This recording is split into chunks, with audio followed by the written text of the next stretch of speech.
ప్రేక్షకులందరికీ శుభోదయం. ఈనాడు ముఖ్యాంశాలు చదివేది పెద్దోడు సృష్టి, చిన్నోడు వర్షిత్. అందరికీ హ్యాపీ న్యూ ఇయర్. స్వేచ్ఛగా ఆడనివ్వండి. అయితే ఇప్పుడు మన నవంబర్ 9th కి అయితే మన India versus south Africa match world cup finals లో అయితే మన ఉమెన్స్ టీం అయితే గెలిచింది కదా, దాని గురించి అయితే ఇచ్చారు కదా. పల్లె మురిసేలా ఆరంభం మెరిసేలా,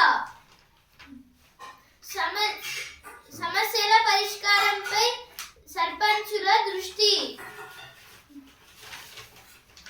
ఆమెని హాయిగా సాగని. అయితే ఇప్పుడు 2026 అయితే వస్తుంది కదా, దాని గురించి అయితే ఇచ్చారు. ఇప్పుడు స్పోర్ట్స్ పేజ్ కిక్ ఇచ్చే 2026. ఇదైతే ఇప్పుడు మనకి ఈ ఇయర్లో అయితే ఫీఫా వరల్డ్ కప్ ఉంది. ఇంకా గేమ్స్లో చూసుకుంటే చాలా కాంపిటీషన్స్ అయితే ఉన్నాయి, వాటి గురించి అయితే ఇచ్చారు. ఇప్పుడు సినిమా పేజ్ పాన్ ఇండియా ఊపిరి పీల్చుకో. ఇదైతే ఈ సంక్రాంతికి అయితే వచ్చే మూవీస్ గురించి అయితే ఇచ్చారు. స్వేచ్ఛగా ఆడనివ్వండి ఏదో ఫస్ట్ పేజ్ లో వచ్చింది, ఇక్కడ కూడా అయితే వచ్చింది. జేఈఈ అడ్వాన్స్ 13 చోట్ల పరీక్షా కేంద్రాలు. అయితే ఇప్పుడు జేఈఈ అడ్వాన్స్ అంటే joint entrance exam, advanced exam అయితే పెడుతున్నారు. ఇప్పుడు మొత్తంగా 13 ప్లేసెస్లలో అయితే ఈ పరీక్ష కేంద్రాలను అయితే పెడుతున్నారని అయితే ఇచ్చారు. వలపు వల విరిసి బ్యాక్ మెయిల్ చేసి. ఇప్పుడు బిజినెస్ పేజ్ భారీ లాభాలతో వీడ్కోలు 2025లో 10.50% పెరిగిన నిఫ్టీ. ఇదైతే లాస్ట్ డే ఆఫ్ ద ఇయర్లో అయితే సెన్సెక్స్ ఇంకా నిఫ్టీకి అయితే లాభాలు అయితే వచ్చాయి. సెన్సెక్స్ అయితే 546 పాయింట్స్ అయితే పెరిగి 85,221 పాయింట్స్ దగ్గర అయితే ట్రేడింగ్ ఎండ్ అయింది. నిఫ్టీ అయితే 191 పాయింట్స్ దగ్గర అయితే ట్రేడింగ్ ఎండ్ అయితే అయింది. అటెన్షన్ ప్లీజ్, నేటి నుంచే ఈ మార్పులు. ఇదైతే ఇప్పుడు ఇయర్ నుంచి అయితే కొన్ని ఆన్లైన్లో అయితే కొన్ని చేంజెస్ అయితే జరగబోతున్నాయని అయితే ఇచ్చారు. ఇప్పుడు ఎడిటోరియల్ పేజ్ భద్రంగా వెళ్ళొస్తాం. భారతదేశం గగన్యాన్ యాత్రకు సమాయత్తమవుతోంది. 2027లో చేపట్టే ఈ మానవ సహిత అంతరిక్ష యాత్రలో వ్యోమగాములను కక్షలోకి పంపనుంది. తొలి భారతీయ వ్యోమగామి రాకేష్ శర్మ 1984లో సోవియట్ వ్యోమ నౌకలో అంతరిక్షంలోకి దూసుకెళ్లారు. తర్వాత 4 దశాబ్దాలు గడిచిపోయాయి. ఇప్పుడు అమెరికా, రష్యా, ఫ్రాన్స్ల సహకారంతో సొంతంగా భారతీయులను అంతరిక్షంలోకి పంపడానికి మన అంతరిక్ష పరిశోధన సంస్థ ఇస్రో సిద్ధమవుతోంది. గగన్యాన్ కోసం వ్యోమగాముల ఎంపికలో భాగంగా ఇస్రోతో కలిసి ఇన్స్టిట్యూట్ ఆఫ్ ఏరోస్పేస్ మెడిసిన్ పలువురు పైలట్లను పరీక్షించింది. ఎంపికైన 4 వ్యోమగాముల్లో గ్రూప్ కెప్టెన్ ప్రశాంత్ బాలకృష్ణన్ నాయర్ ఒకరు. వ్యోమగాములను సమీప భూకక్షలోకి పంపి యాత్ర ముగిసిన తర్వాత వారి క్షేమంగా సముద్రంలో దింపడం గగన్యాన్ మిషన్ ఉద్దేశం.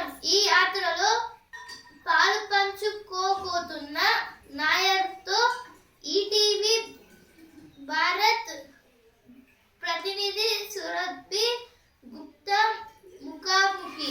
ఏది ఈ ఆర్టికల్ దేని గురించి అంటే ఇక్కడ అయితే ఇప్పుడు గగన్యాన్ గురించి అయితే ఇచ్చారు. ఇప్పుడు మన భారతదేశం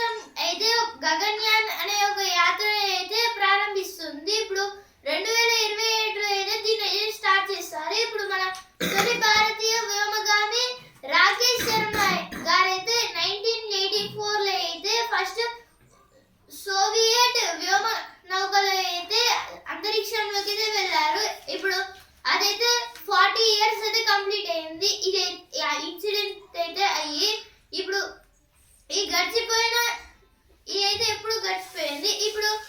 ఇప్పుడు అమెరికా, రష్యా అలాగే ఫ్రాన్స్ సహకారంతో అయితే ఇస్రో మన భారతీయ అంతరిక్ష పరిశోధన సంస్థ ఇస్రో అయితే ఇప్పుడు దీంట్లో సిద్ధమవుతుంది. ఈ గగన్యాన్లో అయితే ఇప్పుడు ఈ గగన్యాన్ వ్యోమగాములు అయితే ఎంపిక అయితే చేయబోయే ఇన్స్టిట్యూట్ ఆఫ్ ఏరోస్పేస్ మెడిసిన్ నుంచి అయితే ఎవరైతే స్పెషలిస్ట్ పైలట్స్ అయితే ఉన్నారో వాళ్ళని అయితే తీసుకుంటున్నారు. దీంట్లో గ్రూప్ కెప్టెన్ ప్రశాంత్ బాలకృష్ణన్ నాయక్ గారు కూడా అయితే ఉన్నారు. ఇప్పుడు ఈ వ్యోమగాములను అయితే సమీప భూకక్షలోకి అయితే అంటే ఆర్బిట్ మన ఎర్త్ ఆర్బిట్ లోకి అయితే పంపి అక్కడ కొన్ని రీసెర్చ్ చేసిన తర్వాత అయితే మళ్ళీ సముద్రంలో అయితే వాళ్ళైతే వచ్చి పడతారు. అప్పుడు వాళ్ళని అయితే మళ్ళీ వీళ్ళైతే సులభంగా అయితే తీస్తారు అనేది ఇచ్చారు. ఇక్కడ గగన్యాన్ మిషన్ అయితే ఎలా చేస్తారని దాని గురించి అయితే ఆర్టికల్ ఇచ్చారు. Next article Vande Bharat sleeper at the rate 180 కిలోమీటర్లు. ఇది అయితే వందే భారత్ స్లీపర్ దీని అయితే టెస్ట్ చేశారు. రాజస్థాన్ నుంచి అయితే మధ్యప్రదేశ్ వరకు అయితే ఈ ట్రాక్లోకి అయితే మొత్తం 180 కిలోమీటర్స్ దాకా అయితే వెళ్ళింది. ఇప్పుడు మకరందం పేజ్ కొంచెం ప్రేమ కొంచెం సహనం. ఇదైతే ప్రతి జనవరి 1 అయితే మనం కుటుంబ దినోత్సవం అయితే జరుపుకుంటాము. దాని గురించి అయితే ఇచ్చారు ఇక్కడ. ఇప్పుడు చదువు పేజ్ ఉద్యోగ ఉన్నతిలో విశ్వసనీయ మార్గం. ఇదైతే కార్పొరేట్ స్కిల్స్ గురించి అయితే ఇచ్చారు. సివిల్స్ కోసం ఏ గ్రూపు బాగు. ఇదైతే సివిల్స్లో అయితే జాయిన్ కావడానికి ఇప్పుడు ఎందులో చదువుకోవాలని అయితే ఇచ్చారు. ఇప్పుడు ప్రతిభ పేజ్ జనం మెచ్చని పాలకులు. ఇదైతే అప్పట్లో రాజుల గురించి అయితే ఇచ్చారు. అంటే వీళ్ళు రాజ్యాన్ని అయితే డిఫరెంట్గా అయితే రూల్ చేశారని, అదైతే పీపుల్స్కి అయితే నచ్చలేదు. ఇప్పుడు అందులో అయితే మహమ్మదన్ బిన్ తుగ్లక్, అలావుద్దీన్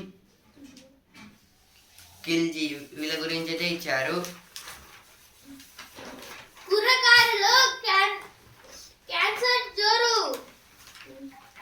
కొత్త ఏడాది సంబరాల్లో సంగీత కార్యక్రమాలదే జోష్. ప్రపంచవ్యాప్తంగా ఇప్పటిదే ట్రెండ్. జెన్జీలైతే సంగీతంలో తడిసి ముద్దవుతూ నిరుటికి వీడ్కోలు పలికారు. మన దేశానికి సంబంధించి 2025ను కాన్సర్ట్ నామ సంవత్సరంగా చెప్పవచ్చు. గత ఏడాది దేశీయంగా 34,000 పైగా ఈవెంట్స్ జరిగినట్లు అంచనా. జెన్జీ మిలీనియల్స్ తో పాటు అన్ని తరాల ఆదరణతో క్యాన్సర్ టూరిజం ఊపందుకుంటుంది. అయితే ఇక్కడ కాన్సర్ట్ టూరిజం గురించి అయితే ఇచ్చారు. ఇప్పుడు మన భారతదేశంలో అయితే ఈ 2025ని కాన్సర్ట్ నామ సంవత్సరం అయితే అనొచ్చు. ఎందుకంటే మొత్తంగా మన దేశంలో 34,000 పైగా ఈవెంట్స్ అయితే జరిగాయని అయితే ఇచ్చారు. ఇప్పుడు ఈ ఏడాదిలో అయితే ఏమేం కార్యక్రమాలు జరిగాయి అలాగే వాటి సంఖ్య ఎంత అనేది ఇచ్చారు. ఇక్కడ అయితే అనుబంధ పరిశ్రమలకు గిరాకీ, వృత్తి ఉపాధి అవకాశాల వృద్ధి దాని గురించి అయితే ఆర్టికల్ ఇచ్చారు. ఏదైతే ఎడిటోరియల్ పేజ్ లో వచ్చిన వార్తలు. వల వేస్తే చిక్కాల్సిందే. రాష్ట్ర చరిత్రలోనే రికార్డు స్థాయిలో ఏసీబీ కేసులు 15 మంది నుంచి 96 కోట్ల అక్రమస్తుల స్వాధీనం. ఇదైతే ఏసీబీ యాంటీ కరప్షన్ బ్యూరో అవినీతి నిరోధక శాఖ వీళ్ళైతే టోటల్గా 15 మెంబర్స్ని పట్టుకుంటే అయితే అందులో వాళ్ళ నెట్వర్క్ తీస్తే అయితే 96 crores అయితే వచ్చింది. ఇదైతే గవర్నమెంట్ ఆఫ్ తెలంగాణ అయితే రిపోర్ట్ అయితే పంపించింది.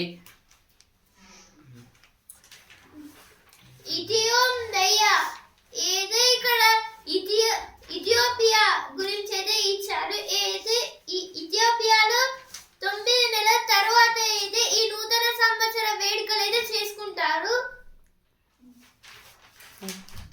ప్రధాని మెచ్చిన కొరియా తేనె సమష్టి ఉత్పత్తిలో రైతులు. ఈనాడు ముఖ్యాంశాలు ఇంతవరకే. అండ్ వచ్చే న్యూస్ పేపర్ రేపటి ముఖ్యాంశాలతో మళ్ళీ కలుద్దాం. ధన్యవాదాలు.